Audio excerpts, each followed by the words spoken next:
I'll introduce our first speaker here this morning. Dr. Rachel Shelton is a social and behavioral scientist with training in cancer and social epidemiology and expertise in implementation science, sustainability, health equity, and community-based participatory research.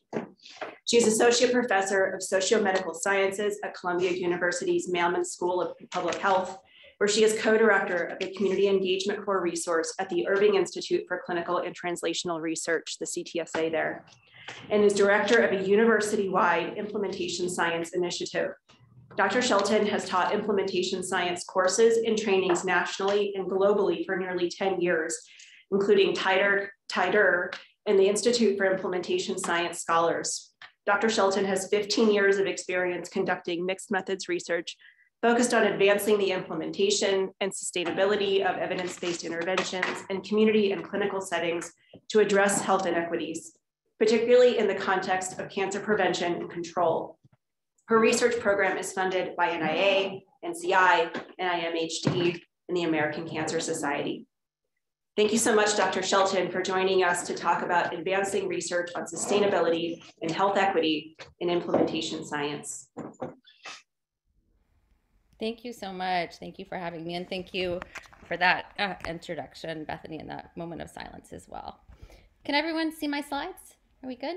Okay, great.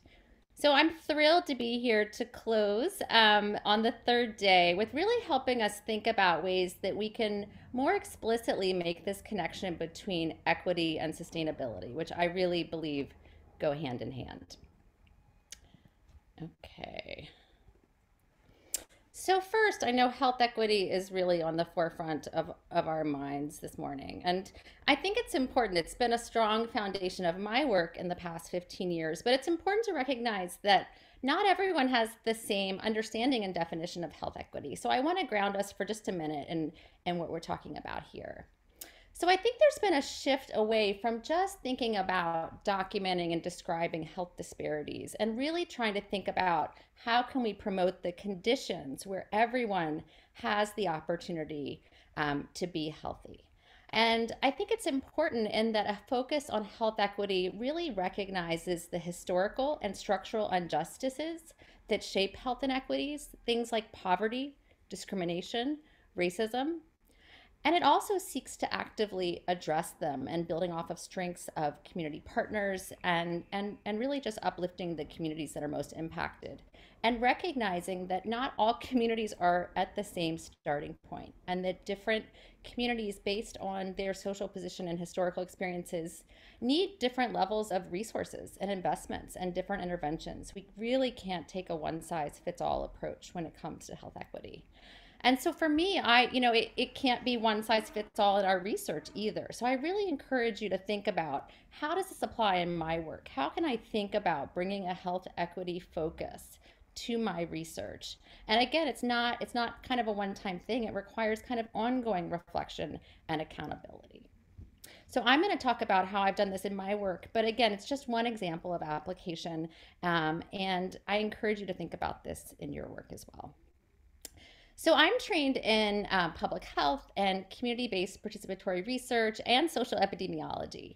And about 12 years ago, I was really drawn to the field of implementation science because I saw the potential for action and translation and impact, right? I saw the huge potential that the field could have in terms of actually addressing the research to practice gap, which we know is so shaped by these structural and health inequities.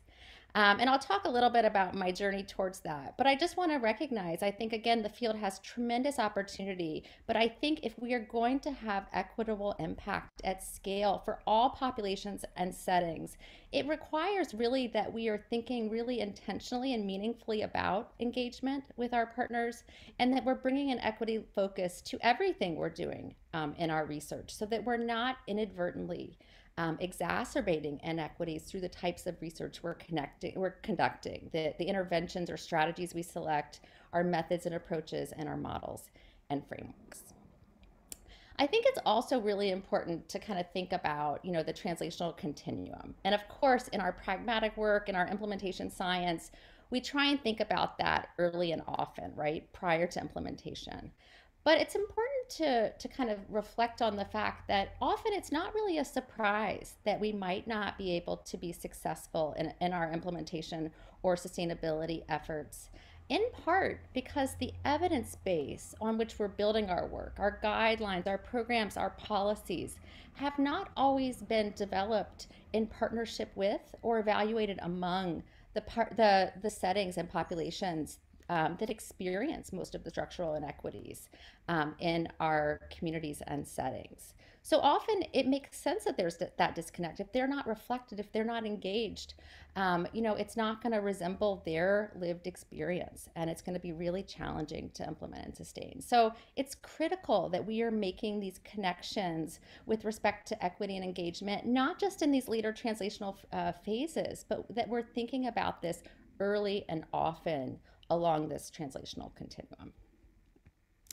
Okay, so that's a little bit of intro how I'm thinking about these concepts of equity. And again, most of my work has been in the context of implementation science. So I'm going to talk about this today, really focusing on sustainability, how we define it, how we can think about measurement, how we can plan for it.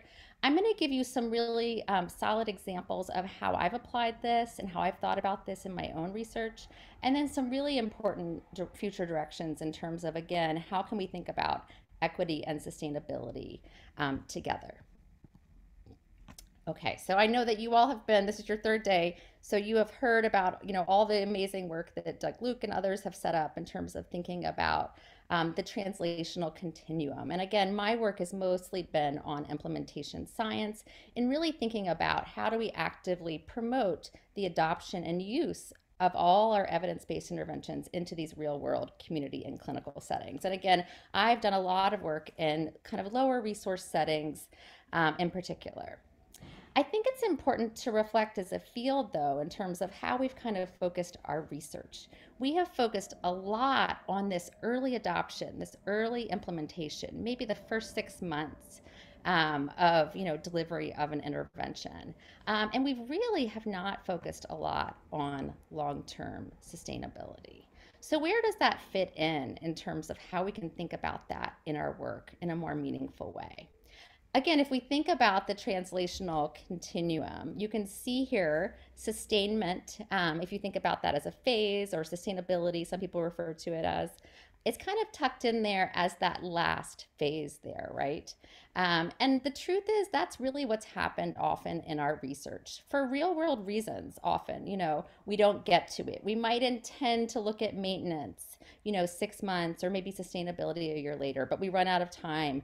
Our grant funding does not support us well to study this long-term prospectively. So there's been a lot of challenges in terms of doing this well. But as a result, we have not had a strong evidence base historically in this area, and we only have started to build this, I would say, over the past 5 to 7 years. You can see here, if we think about many of our outcomes and indicators that we value as we seek to understand translation and implementation science, we can see there sustainability is kind of tucked in there as one of many. But again, it really hasn't been prioritized. And when we've looked at this in terms of what has been actually funded by NIH, research suggests that only about 3% of funded R01 studies have focused solely on sustainability. I have really tried to make the case in my work that if we want to advance our understanding of sustainability, we can't think about it as lumped in with the implementation phase. There may be similarities, but I think there are probably also distinct differences we need to think about. So we've made the case that we should think about sustainability on its own. Why do we care about sustainability? Why is it important? And if you have been involved at all in public health or clinical healthcare efforts, you know what a challenge this is. It's a common challenge, no matter the setting or the population or the intervention type. Sustaining evidence-based interventions or sustaining programs and policies is a challenge.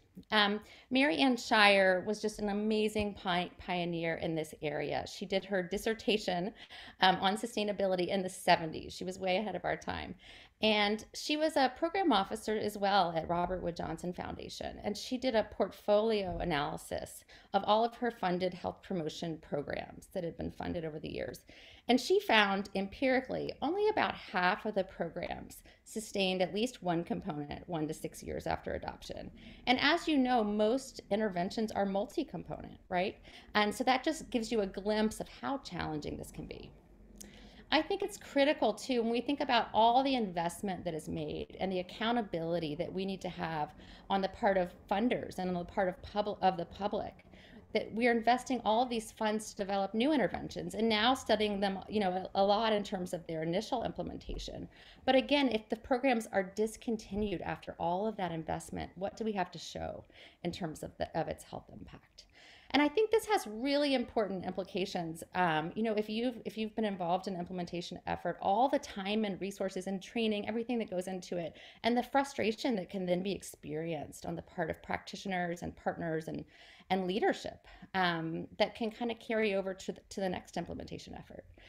And I think it also has huge implications if we're doing community engaged work. I think that if we discontinue the programs and we don't have that long-term commitment and that long-term impact and continuation, I think it has huge implications for really thinking about mistrust of research and mistrust of engagement with healthcare systems and public health professionals. So it has broader implications regarding kind of trust and trustworthiness beyond just our specific project. And I think, again, it's one of the most significant and challenging issues we face in translational science. So what is sustainability? How do we define it? Jim Dearing and Marianne Scheirer, really initially proposed that it was about the continued delivery of the intervention to have continued impact. And that's really evolved a bit over the years. We've made the case that really this is a multidimensional construct and that there are multiple indicators of sustainability that we should be thinking about trying to capture. One of those is the extent to which the program continues to be delivered over time. And again, ideally, we're able to capture and get a sense of what the core components are and which are continued, and also how they are adapted over time, which we'll talk about in a minute. We also want to think about what's the extent to which there's continued impact and continued health benefits that are delivered. What's the extent to which the partnerships, the coalitions, the infrastructure needed for sustainability is still intact? And sometimes it also might make sense to think about institutionalization or the extent to which the program or practice is routinized and maybe translated into new role changes or made into a line item in a budget. So I think it's important to also think about this notion of sustainability as more dynamic.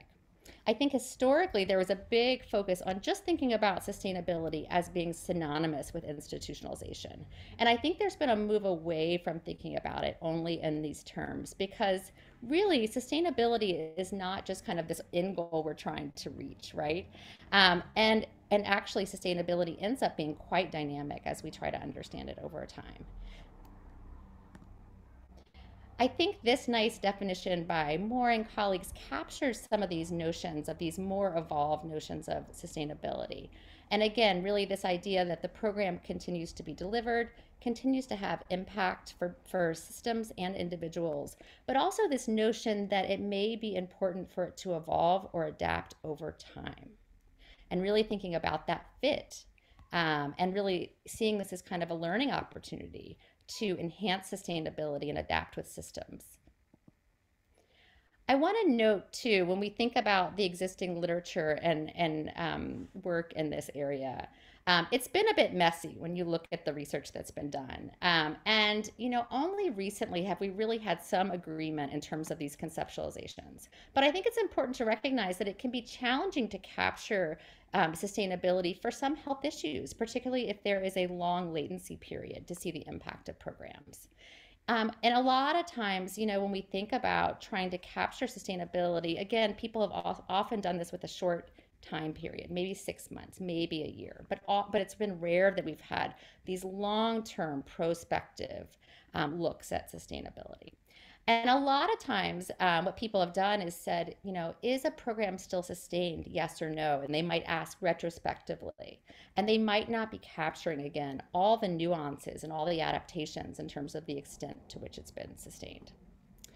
Some of Shannon Wilty Sturman's work has kind of empirically captured some of the nature of how we've been looking at sustainability. She did a review of 125 studies in sustainability, and she found that only about half of them measured the continued delivery of program components in terms of kind of its fidelity, and found that only less than half of the programs that were sustained continued at high levels of fidelity. Only about a quarter of the programs looked at and continued to monitor the continued health impacts.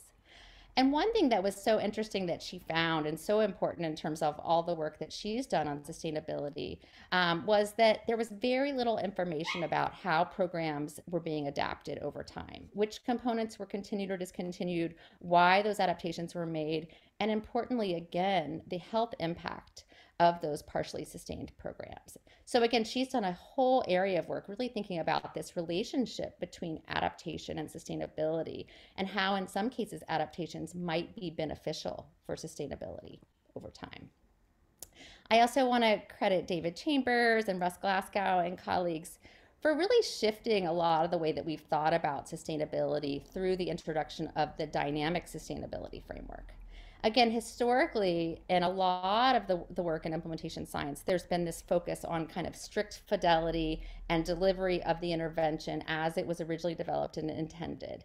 And the dynamic sustainability framework really puts out this idea that, not only is it not realistic that we're not able to deliver with high fidelity over time, it might not actually be desirable.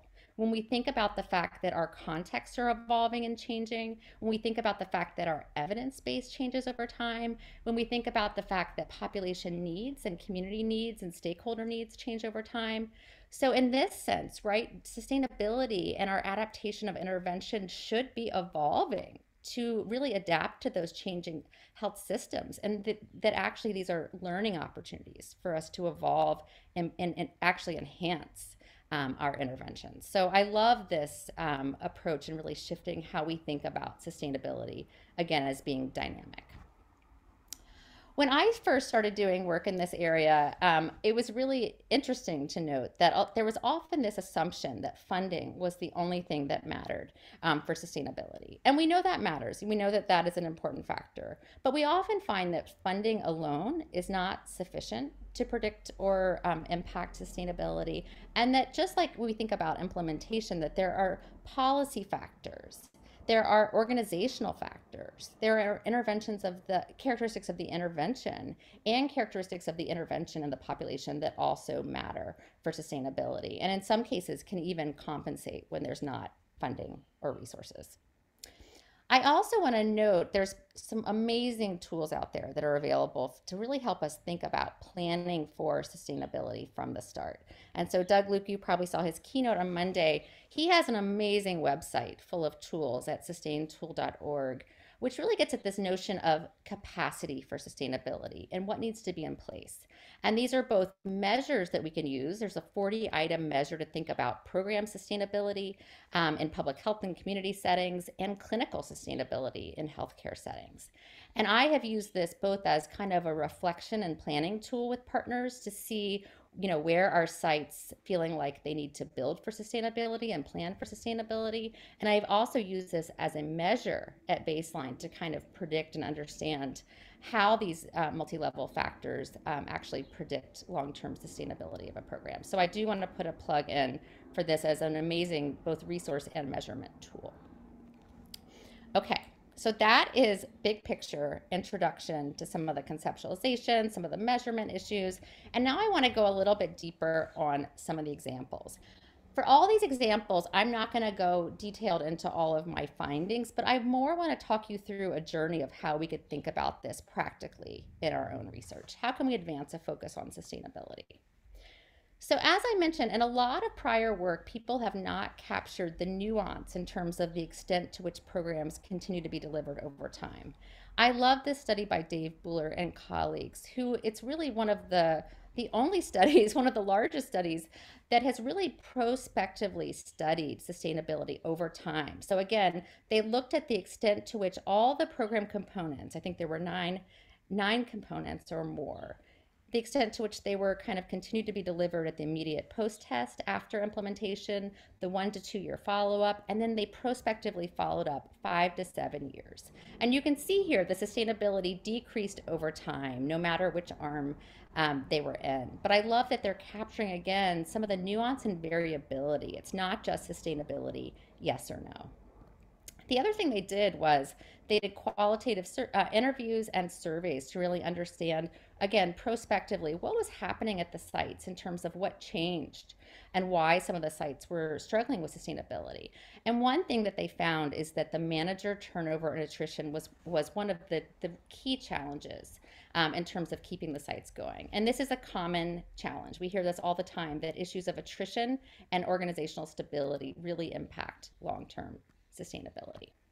So this is exactly what I have found in the work that I've done. So I'm going to tell you a little bit about some of the work that I've done in the past 12 years on sustainability with this amazing group of African American lay health advisors and cancer survivors from the National Witness Project.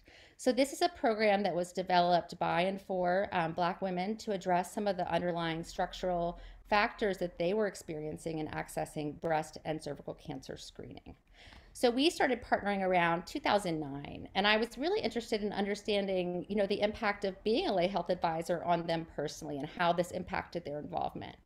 And they said, that's great, we're happy to partner, but we just lost half of our sites. They had 40 sites across the country, and during the economic downturn, they lost half of those. And they said, we really want to partner to understand how can we support and sustain our program. So honestly, they brought me to the field of implementation science to try and understand this issue. And it was so important to me because, I knew that it would get translated to impact their program. And it was critical to addressing some of these health inequities. So I'm not going to talk too much about the program itself, but I do want to say the nature of the evidence base itself has huge implications in terms of our ability to sustain something. So I think we always have to be reflecting on what is the evidence base we're trying to implement, because the extent to which it reflects the needs of the community will have huge implications, again, for sustainability. And this is actually an exemplar in terms of sustainability. This program has been in place for 30 years. And I think part of the reason they have is because this was community driven and community led. But again, they also face challenges like all of us do in sustaining programs. So we did a national study with 8 sites among 76 lay health advisors, and we did a mixed methods approach to try and understand, just in a 2-year study initially, some of these issues around attrition with the lay health advisors. So we did some qualitative interviews and surveys at 2 time points. And again, I will kind of refer you to these papers, but what we did first was just interview the implementers and understand what they got from the role, what brought them to the role, and what some of the factors were that they saw in impacting their attrition and involvement in the program. And we kind of laid that all out in this conceptual model. And then what we did is we tracked them over time, and at the 2-year follow-up mark, we looked at the extent to which the women were still involved in the program or not. And we found that about 1/3 of them had dropped out over time. And we wanted to understand what's driving that attrition, which we know is so important for sustainability. And we had heard a lot about the social factors that mattered for them being engaged, the social networks they built, the empowerment they experienced, especially for the cancer survivors, many of whom were lay health advisors in the program. And we really thought that would be the biggest predictor. And what we found is that hands down, the biggest predictors of their sustainability in the program were the organizational factors. So we found that if a lay health advisor was based at a site that had a strong partnership with a cancer center or academic center, they were 80% more likely to be involved at follow-up. And again, we looked into all of what was happening in terms of really the academic champions helping cover some of the resources and costs and infrastructure to support these programs, providing physical space, providing stipends. And we also learned a lot in terms of kind of issues of burnout that they experienced. And we heard a lot in terms of the importance of ongoing training, not just initial training like we think about in implementation, but ongoing training to not only build a network of support, but also reinforce and continue to build their self-efficacy. So as a result of this finding, they actively translated that finding to the sites nationally and started instituting booster trainings to the site to help enhance sustainability. We also looked at qualitative data. We did interviews with 76 lay health advisors and project directors for a couple reasons. We wanted to kind of unpack what was going on in terms of our quantitative findings and to understand those issues of attrition at all these multiple levels. But we also wanted to understand more about the site sustainability. We knew that the issues of attrition went hand in hand with a lot of the organizational and policy context factors. So we wanted to understand that broader context as well. So again, I won't go into those findings, but just to note, the qualitative really helped us unpack how those partnerships were supporting and sustaining the women in the program and the sites themselves. So again, a mixed methods approach with sustainability research and ideally prospectively over time is critical to not only understanding the factors that impact sustainability, but kind of the mechanisms through which that is happening. So we kind of went through, we identified all these barriers and facilitators from both the survey research and the qualitative research. And then we published what we called our Lay Health Advisor Sustainability Framework. And we are really grateful for funding from the American Cancer Society to allow us to test this. So we're in our fourth year of a national study where we're looking at which of these factors actually end up predicting long-term sustainability of the program over time. And we're also doing a comparative case study approach where we're looking at more sustained sites compared to moderately sustained sites to completely inactive sites and trying to understand some of the factors that are impacting that differentially across the sites. And here's some examples of our sustainability outcomes, just so you have a sense. So, this really has to be tailored, I find, to what you're actually delivering. So for us, it was feasible in terms of the partners on the ground to look at and track the continued delivery of the program in terms of number of educational programs of the lay health advisors, the extent to which women are still active, so the number of active lay health advisors, the number of women reached and screened through the program. And we're also looking at both self-reported sustainability in terms of continued delivery of all the components, as well as institutionalization. And it's been so cool because we've been partnering now since 2010. We're starting to understand and track these programs and sites over time. So we'll have nearly 10 years of data on all these sustainability outcomes. I want to just say we are using the sustaintool.org, the PSAT, to really try and capture a lot of these determinants. So we're looking at this. We've refined it a bit based on the lay health advisors' experiences, and we're looking at we have assessed this yearly, and we'll again be looking at these as predictors of sustainability. One thing that has been so important to the sites that we've also done based on the PSAT is actually giving them their data back. So annually, we return a report with all of the findings about what we're learning in terms of sustainability. And again, really having them reflect on areas where they feel like they are strong in sustainability, for example, issues of program adaptation, and areas where they feel like they are weaker, for example, in terms of having external support and partners with academic institutions, in terms of strategic planning, and in terms of grant writing. So again, this has been really powerful, and really providing that data back to the sites also allows us to refine and inform our sustainability framework and continue to evolve it in terms of what we're learning. So that's been so powerful. One thing we're learning is that dynamic context in terms of sustainability, just like we think about from the dynamic sustainability framework, is not static. And even for the ones that have these strong academic partnerships, we've really find that this evolves over time. and that those partnerships and their kind of evolution over time has been critical to the sustainability of the program. They're not static. And so again, really thinking about how we are assessing this over time, not thinking about this as one snapshot, but understanding some of these dynamics over time has been really powerful. And we're excited to look at our final results from that this year. So again, in terms of our own work and how we're thinking about this, I'd really encourage you to think about, again, not thinking about sustainability as this end goal, but really thinking about some of these dynamic relationships and thinking about understanding these determinants over time in a dynamic way.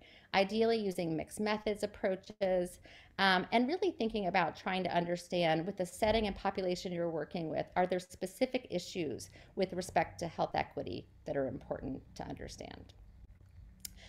One other thing we're doing, which I'm really excited about, is we are now taking all that data on all the sustainability barriers and determinants we're learning about, and now we're asking them to reflect on what do they think would be feasible and acceptable and effective strategies for sustainability to address them. And our next step will then be to take those strategies and kind of come up with a bundled toolkit that sites can have for addressing sustainability and then testing those. So that will be some of the future work that we're doing in this area. And I want to say this area in particular in sustainability strategies, I think is so fascinating. You know, we talk a lot about ways to actively facilitate implementation, and we have, you know, the ERIC taxonomy and all the work on implementation strategies. And so I've really been thinking about which of those strategies can then be kind of refined and thought about with a focus on long-term sustainability. So that is where some of my future work will be going. And I think there's huge opportunities for thinking about the intersection of implementation strategies and sustainability strategies. I'm going to skip that in light of time. So I'm going to wrap up in the last 5 minutes with some future directions and opportunities. And I've put a couple pieces that I think may be particularly relevant as I talk through this. So as we're thinking about your work in sustainability and planning for sustainability, I have a couple of recommendations.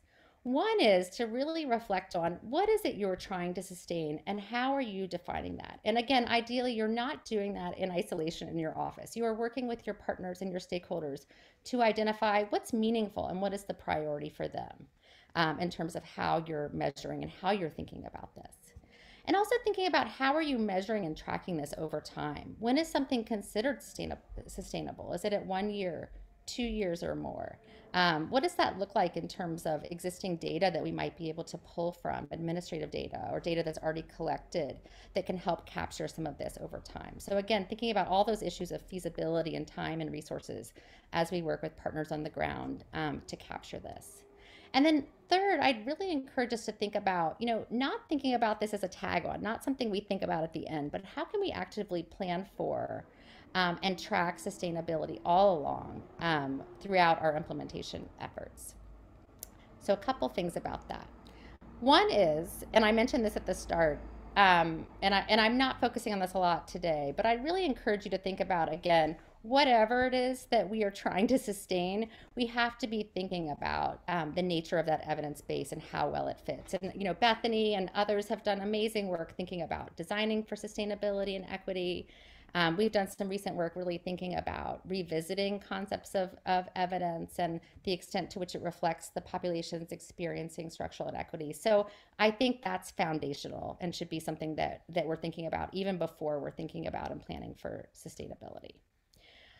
I think we also have some very important opportunities in terms of thinking about enhancing our understanding of the determinants and the outcomes of sustainability. And there's a lot of movement in this area right now. So we have kind of proposed an integrated sustainability framework that we think can be a nice starting place for people if they want to kind of understand specific determinants of sustainability in their setting. So when we did a review in the annual review of public health, we identified common factors across these different domains that were commonly important for sustainability across community, school, clinical, global, and whole system settings. So this could be a starting place for you to at least think about these various factors in your specific setting and potentially refine it, just like I did with the lay health advisor sustainability framework. And this is where we're seeing a lot of movement in the field, people thinking about what are the factors that matter most in school settings versus global settings, for example. And there's been some great work that has started to capture, just as one example, in global settings, we know that community engagement and adaptation based on the political and social context is one of the most critical factors for sustainability. In schools, we know alignment with education is critical. So again, thinking about our setting and what's critical.